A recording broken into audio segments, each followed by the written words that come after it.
আচ্ছা মা, তুমি কি জানো তোমার থেকে আমার শাশুড়ি অনেক বেশি ভালোবাসে? তুই কেমন করে বুঝলে যে তোর শাশুড়ি তোরে বেশি ভালোবাসে আমার সাথে? তাক শোনা লাগবো না, তোমার এসব কথা শুনলে তুমি কষ্ট পাইবা। তুই ক, তোর কথা শুনে আমি মন খারাপ করবো না, কষ্ট পাবো না। তুমি তো ঘরে কোনো সময় মাংস রান্নলে আমার এক টুকরা দুই টুকরা দেও। আর জানো কি করছে আমার শাশুড়ি? সেদিনকে মাংস আইনে 1 কেজি পুরোটা রান্না আমার দিছে। আর মনে করো যে কত রঙের ফিটা, কত জিনিস যে বানাইছে আমার লাগিয়া। আর মনে করো যে কারেন্ট গেলে আমি যেন একটু গাইমে যায়, আমার বাতাস করে ফাঁকা দেয়া। তোমার থেকে আমার কয়েক হাজার গুণ বেশি ভালোবাসে। আমি তারা বাড়িতে বেড়াইতে গেলে আমার তো আওয়ার লাগিয়ে দেয় না, বলে আর কদিন থাইকা যাও, বাড়িতে যায় কি করবো, কষ্ট মষ্ট করবো, থাইকা যাও কদিন এনে। তারা বাড়িতে আসার পর যতক্ষণ আমার দেখা যায় ততক্ষণ ছায়া থাকে। তারপর দেখা না দিলে আমার ফোন দিয়ে খোঁজ খবর নেই, কোন লাগাতে আইসি, কি অবস্থা আছে, সেটারে বলে ভালোবাসা। তুমি তো আমার একটুও ভালোবাসো না। তুই তো টিহেই বলছস, তোর শাশুড়ি লাগান এত ভালোবাসা আমি শিখি নাই এখনো। তাই আমি তোরে কিছু কথা কম, শুনবি?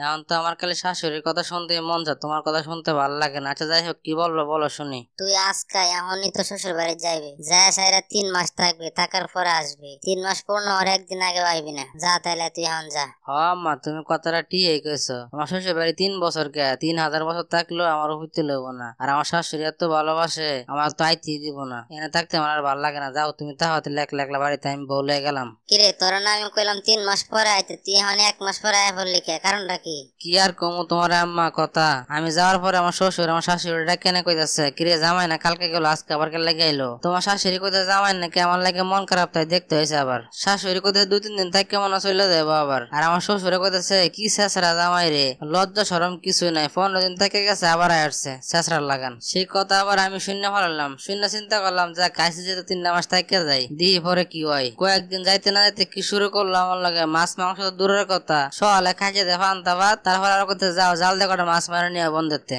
এভাবে আর কত বয়ে বয়ে খাইবে, বয়ে বয়ে খাইলে তো শরীর অসুস্থ হয়ে যাবো। যাও একটু কাজ কাম করে খাও, যাও কটা মাছ মারে নিয়ে গা। তার কয়দিন পরে কি শুরু করলো আবার জানো, গরু দিল যে গোসল করে নিয়ে আসো, কাশি দিল যে ঘাস কাটতে নিয়ে আসো। এসব কথা শুনে আর এসব কাজ কাম দেখে আমার মাথা তো পুরা পাগল হয়ে গেল। তার কয়দিন যাইতে না যাইতে আমার এমন অসুখ হয়েছে, আমার মাথা মতো পুরা ভার হয়ে গেছে। তোমার বউ আমার মাথার মাথায় পানি যাচ্ছে। আমার শাশুড়ি দেখে কি কয় যে ভং ধরছে, যা তুই করে যা, কাম কাজ কর যা। তোমার বৌমা আবার আমার কইতেছে চলো দি বাড়ি যাই আমরা, এনে তাকে অপমান আর কত হইবা, কত কষ্ট করবার। তা আমি কইলাম যে মারতে কইলাম 3 মাস থাকমু, অনেক মাসই হয় নাই। এই কথা কেমন জানি আমার শাশুড়ি শুনছে, শূন্য তো আগে মাগে আইছে আমার কাছে। তুমি আমার বাড়িতে বাইরে যাও, প্রয়োজন অন্য বাড়িতে যা কাম কাজ করে খাও, তবু তুমি আমার মুক্তি দাও এসব বিপদ থেকে। কি কইম গো মা, সকাল বিকাল দুপুর নাই 24টা ঘন্টায় আমার লাগে যাতা ব্যবহার করে। এই কষ্ট, এই ব্যবহার সহ্য করতে না পারে তোমার বউর একদিনকার আগে একটা সর মারছিলাম। তারপরে শ্বশুর আর শাশুড়ি আমার হাত পা বাইন্দা ঝাড়ু দিয়ে বাইরে বাড়িতে বাইর করে দিছে। 1 মাস যাইতে না যাইতে আমার লগে এই ব্যবহার। আর তুমি আমার